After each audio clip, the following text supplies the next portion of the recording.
All right, questions on boundaries and inertia and all that. So please go ahead. One of the things when in regard to the car with a ton of ropes and constantly pushing and getting pushed back and getting nowhere, I understand in recovery wanting to get to a place where you kind of meet less resistance, but in terms of kind of insanity and trying the same thing and getting the same result, is the hope that you find a new path in recovery that maybe you hadn't tried before, and then it brings you back to trying something that you've been trained to not want to do, if that makes sense? Like if you're constantly getting pushback and you're like, I'm never gonna want to try this because I'm getting the same result. How do you get to there, I guess? Sorry. It's a great question. I'll relate this back to yoga. So in yoga, there is the easy way, and then there's the wrong way. So there's the easy way. You should actually be able to hold your hands up like this for hours. I've done this, I think, probably 2.5 hours. Just kind of, it's kind of a. It may sound crazy, but it's actually not that crazy, because if you let your back hold your arms, actually your back, this is nothing. Your back holds a ton more weight than this.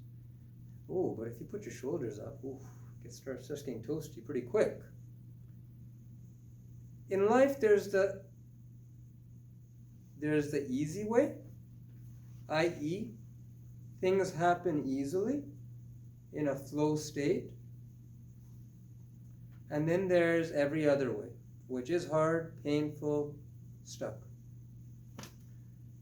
And so what I mean by that is that when we are up against resistance, I've learned this in NAM, for example. If I'm like struggling, I'm like trying to make something work that's not working. If I force it, I'll tell you about like I rented a place in Nam about 3.5 years ago, and before that I spent like 6-8 months looking for a rental lease. I was in before I would do this over in my exam room over like a stool, and I would do group therapy in the family practice sort of lunchroom, and it wasn't that great a scene for the deep work we were doing. So I was looking for a lease, and I spent crazy amount of time, hours, 10 hours, 20, 30. I'd never done a commercial lease before. So I went and I found one, and I spent a lot of time on it. Oh, should I do this? And yeah, it could be great. It was totally not what I needed. But I didn't know what I needed. All I knew was I kind of tried to do it again and again and again, and every time it was fail. And in the end, it was about that afternoon, and then it was the deadline to sign off, pay the deposit, and I just, I would even try to like sign, I just can't.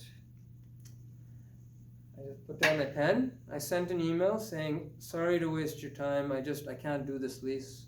It's 5 years, I don't think the space, it's just, they even gave me an out. They told me that the lease couldn't start until like 6 months later, and I needed it like now. And ultimately that was the reason why I said no. But I even then I was in my head, I was like, oh, maybe I just said no. That same afternoon, I visited this place, not to find a lease, but I know the people who own this building, and they told me to meet them here for some unrelated matter, relating to a nursing home organization that I'm part of. And I was like, there's an indoor garden in Northeast Calgary? Really? This is not what you think Northeast Calgary should have. That afternoon, you guys have some space? They had some space. We signed the lease within like a day, a couple of days, a week. I moved in a month or two later, and the rest is history. There's the hard way, There's the wrong way, and then there's the easy way. The right way is typically easy. A lot of times, the right thing to do is to say, I'm so sorry that I hurt you. Lots of people worldwide will say, once I said those words, I felt so much better. I don't know why I didn't say it sooner.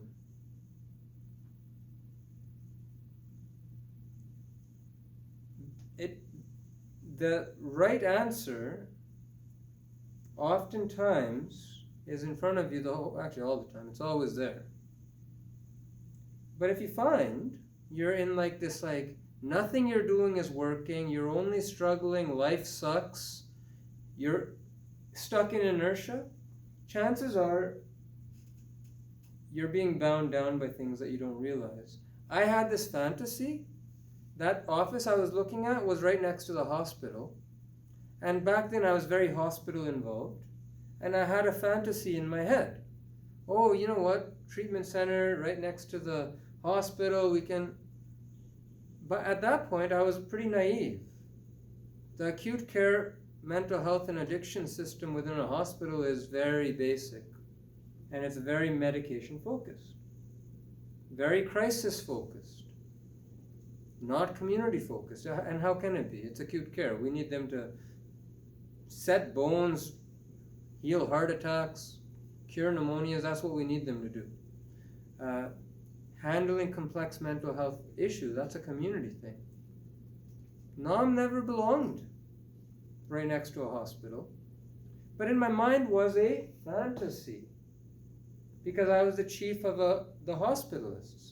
And I thought, oh, it would be so good. I can have person A, B, and C were involved, and it was all fantasy. None of them were interested. None of them wanted to do it. And clearly the big guy up there, thank goodness he didn't sign me into a 5-year lease.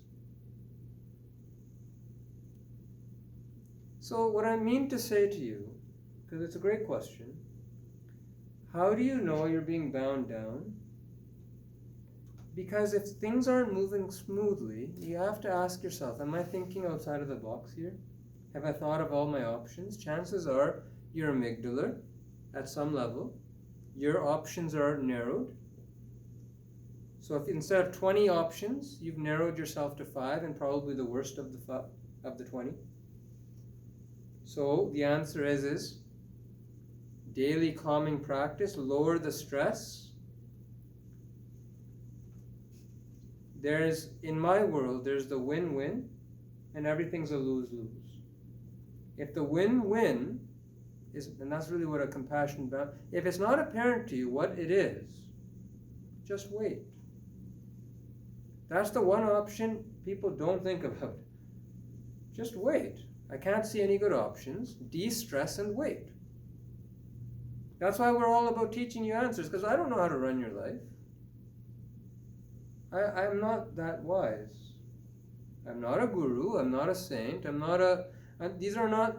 just trying to provide you, and at NAM, we're just trying to provide you ways to think about your life so that you can get unstuck. If the win-win is not in front of you, de-stress, calm down, and wait until it is.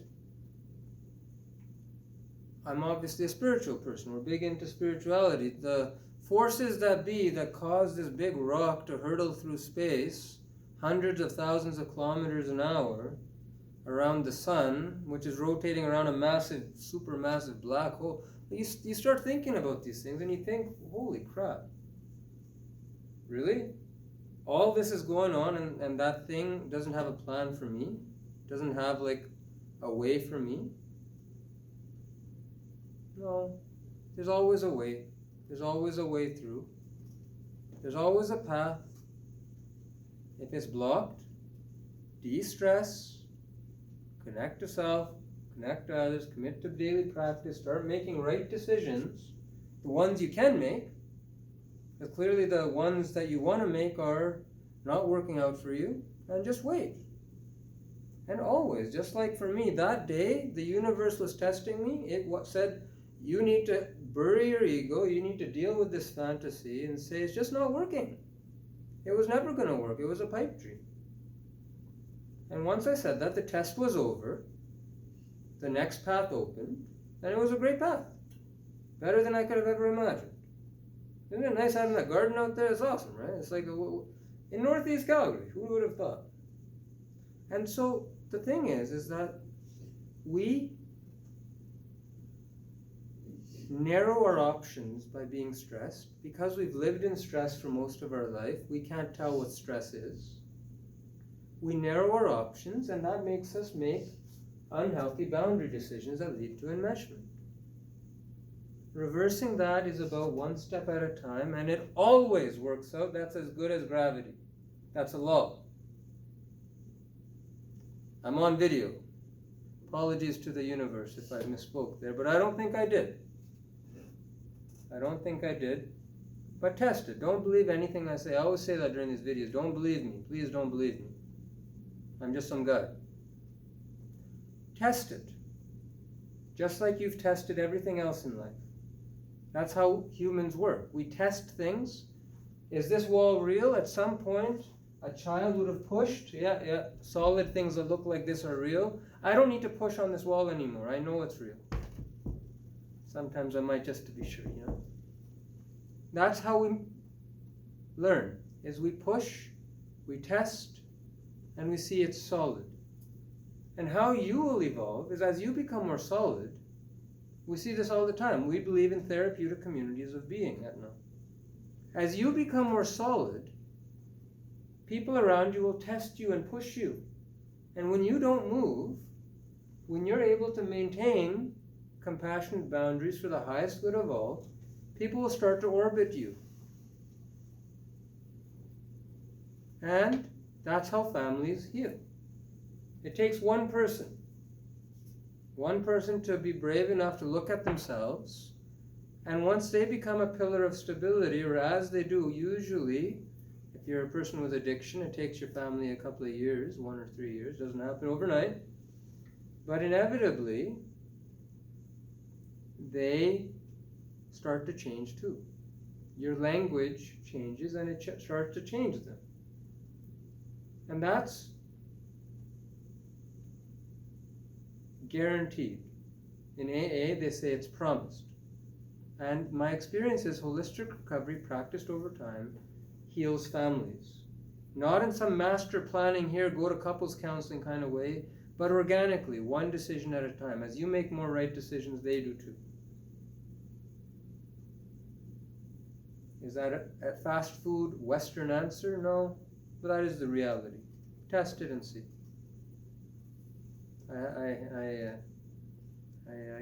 Not infrequently, I'd say a large proportion of our treatment population is males. Males suffer from alcoholism at a greater rate than females. And so it's pretty common now. Like a wife comes and sees us, is like, what'd you do to him? He's different now. And then they're interested. And all of a sudden, you've broken the intergenerational chain. And so if you were messed up, at least you're not going to mess more people up. If you don't have kids, they may not have to go through it. If you do have kids, they'll get to recovery decades earlier. For real. Anyone who knows me knows I'm a big fan of immigration trauma and treating that and bringing awareness of that, because when people uproot and come to a new country and they ignore their kids in favor of survival, which is fair, but they don't do it consciously, they do it unconsciously. They confuse basic needs with emotional needs, and the kids get corrupted. Dad didn't care about me, all he did was got me nice cars. And then they grow up, and then they pass that on. So we're big fans of families and communities healing each other. And boundaries is how that manifests outwards. It always starts inside.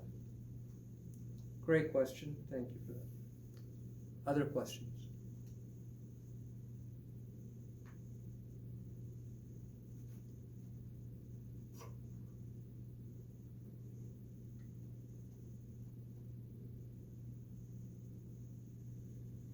Online, you can ask questions too.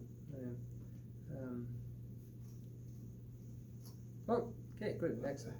Dr. Gill, you mostly answered the question I had, but it was about the highest good of all, or the win-win situation. And sometimes it's very difficult to see where that win-win is, or where the highest good of all comes in. But your idea of waiting, that really struck me as the answer to my question. A lot of people come, great question. So the question is, highest good of all, sometimes it's not apparent. A lot of people with addiction, this is very common in AA, if you go to an AA meeting. Thank God I became an alcoholic. That's a very common thing. Which is like, why would anyone be thankful that they became an alcoholic? When you understand what that means, that's multi-generational, it's like 20, 30 years of madness and crazy things. But they say it, and it's not once. Like in every group, you'll find one person or a bunch that are really thankful for all their problems. And the reason is because it helped them wake up and begin to see that an existence that helps look after the highest good of all is the zero stress existence. It's the happiest existence. It is the no ropes attached to you, effortless. You know, what physics says, if that truck had nothing attached to it, once you got it moving, it would move on forever. If it had no friction, no wind resistance, you start pushing it, and you never need to push it again. It just keeps going because there is there's nothing pulling it back. So when we start working and thinking about the highest good of all, it really calls into question, what are we doing that's enablement? I tell people all the time, families, enablement is not just not helpful, it makes a person sick and sicker, and then they die. Enablement has killed many of my patients over the years. I beg and I plead, wife, please boot your husband out. At least threaten him that you're going to boot him out unless he goes to a treatment center. No, I could never do that. Well, she's burying him 3 years later. You know, enablement is not just not helpful, it's deadly. Too much tough love, also deadly. And so the highest good of all doesn't mean fun and games for everyone and everyone's going to enjoy it. Chances are, if you draw a boundary with someone who's unhealthy, they won't thank you for it. Thank you very much. I'll take another. I wish. But once you become healthy, you'll love it when people are direct with you. Thank you for being direct. Thank you for not carrying a knife behind your back and waiting for the right moment. Thank you for not doing that. Thank you for telling me you're upset with me. Let's get it out. Let's talk about it. Let's clear it. Good. My goodness, what a breath of fresh air. People who are healthy but with boundaries will thank you for bringing up concerns with them. Your immediate family probably won't, unless they're in recovery. So find out people in your circles. That's why we say connect to others. Others doesn't mean just anybody. Others means people in healthy recovery. Find them. Everyone knows someone in healthy recovery. You may not like that person in healthy recovery, but you can probably learn something from that person in healthy recovery. And so that idea is quite central to ending the deadly disease that comes from complex intergenerational trauma, that is enablement. I bet you, hard to prove this, but I bet you enablement killed more people than anything else in the world from a mental health perspective, but actually taking into account that a lot of disease, physical disease, is traceable to chronic stress, a high number of adverse childhood events. You know, if you have 6 or more, your life expectancy is 20 years less than the average population. It's not because of suicide and addiction. It's because they get more heart disease, you get more kidney disease, you get diabetes, everything happens more. And so if we could cure enablement, we could probably increase the average human life expectancy by a lot. So, it's a big mission, that one. But so don't think of your enablement as just nice, or oh yeah, it's actually very serious, and the solution is your happiness and their long-term happiness. It's worth it. So I think that is a great question. Thank you. Any final questions before we close it for today? You're always welcome to write them, and if you do, we'll answer them. These Nam Academy workshops will continue to go on until we feel like we have enough content, and IOP is just not enough time for us to build that content, so we just record these, and this will be up on YouTube later on today, so you can watch. Oh, yes, one. How would you handle, like I feel my daughter's an alcoholic. I have said things, her sister has said things. I have tried to do an intervention with her, but you need family and they refuse to participate because they're so fed up. Yeah. She's actually been coming here, Mm-hmm. but she doesn't believe she's an alcoholic. Yeah. And she doesn't remember the things that she does. Yeah. Would it be safe to approach her while she's still coming here to recover, or? I'll answer the question generally, and then once I turn off the video, I'll answer it perhaps more specifically. The general question is someone who doesn't see that they have a problem, or at least the depth of the problem. They go to the programs, but they don't participate to the depths that they need to in order to heal. How can you help someone? Because someone like that, usually their family is fed up. They're tired of the drama. They're tired of the apart together. Eventually they just say, no contact. That's what happens. And so the answer is the same. Truly. Why? Is that frustrating? Probably. But I'll tell you why this is the answer. Because when you can't hit someone on the head with the baton called recovery. Tried that, doesn't work. It really doesn't work. Everyone is at a different place in life. People remember things for decades. You never know when a turning point will come. You never know when this low point is. You just don't know. It could be tomorrow, it could be yesterday, it could be 5 years from today. So the question is what guarantees the best chances of success? And the only thing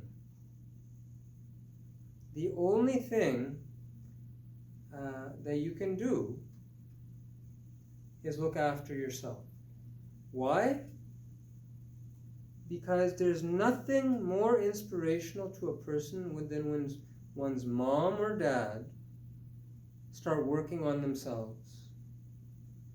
Nothing is more inspirational. There's a big movement, look after the kids, get all this therapy for the kids. I'm a big fan of pediatric programs, but there's no better therapist than a parent in recovery. You can achieve thousands. Those of us who do trauma work will understand the magnitude of this statement, but you can achieve thousands of hours of EMDR therapy with simply, I'm so sorry that I hurt you, or I forgive you. It hurt, but I forgive you. That achieves so much more healing than any kind of institutionalized thing. I mean, there's a place for institutions and stuff, but the vast majority of healing actually comes when families can start having these conversations with each other. And so for people who are family members of someone with addiction, you have to start walking your own road. your life can't be on hold for them. You can't live life like, okay, I'll do this once they're recovered. You got to live life building your capacity for compassionate boundaries, and trust that what Dr. Gill says is true, which is, if I start, the chances are the most highest that they will too someday. So for you, that might mean start going to some Al-Anon meetings, building a community. If you have beliefs that prevent you from doing that, or if there's strongly held, like, I don't like this God stuff, I don't think I'm part of the problem. If you start examining some of your own self-beliefs, that will cascade through your family like a chain reaction. And if they were going to get it in 10 years, they'll get it in 1. That's how powerful it is when parents, particularly, start doing their work. My dad, I love him. He doesn't quite get stuff. But I think if he had told me, like 30 years ago, 20 years ago, 10 years ago, that, hey, I'm sorry for A, B, and C, I wouldn't have had to do as much stuff. But you know what? I'm really glad he didn't. Because Nam would not exist if he had said those healing things. So I'm thankful that he didn't. And I'm happy to be in a place where I can forgive him, even though he's still kind of, a little bit odd. So the thing is that we can only work on ourselves. That's the only thing that we have control over. Anything else is a fantasy, and we have lots of these. A fantasy looks real, but it's not. One of those is, once so-and-so gets better, then no, live life, start making your own recovery decisions, hang out with your own recovery people, and that person in your life won't like you. You'll start talking a different language, you'll start acting a different way, but you will eventually give them the best chance at life. Because addiction's a deadly disease. I will make no guarantees to anyone about addiction. I'm not going to tell you do this and everything's going to be rosy and great. Lots of people die all the time. But if you do this is the single best chance you can give her. And any of you that have a person who's struggling, not just from addiction, but mental health. We all have people in our life who are just doing things that are unhealthy for themselves, and they can't see it. And so you keep doing this, you draw those boundaries, you say, you know what, we have an IFSP program, you learn, we're going to create some modules for families and give some specific strategies, but it is that simple, and that's maddening, I know, but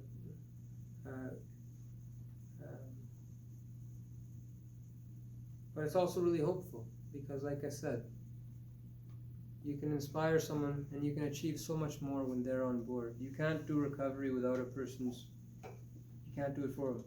But you can optimize their environment to give them the best possible chance. Great question. Thank you for asking it. I think we'll stop for today. Thank you. And then we could say lots on boundaries, and probably will.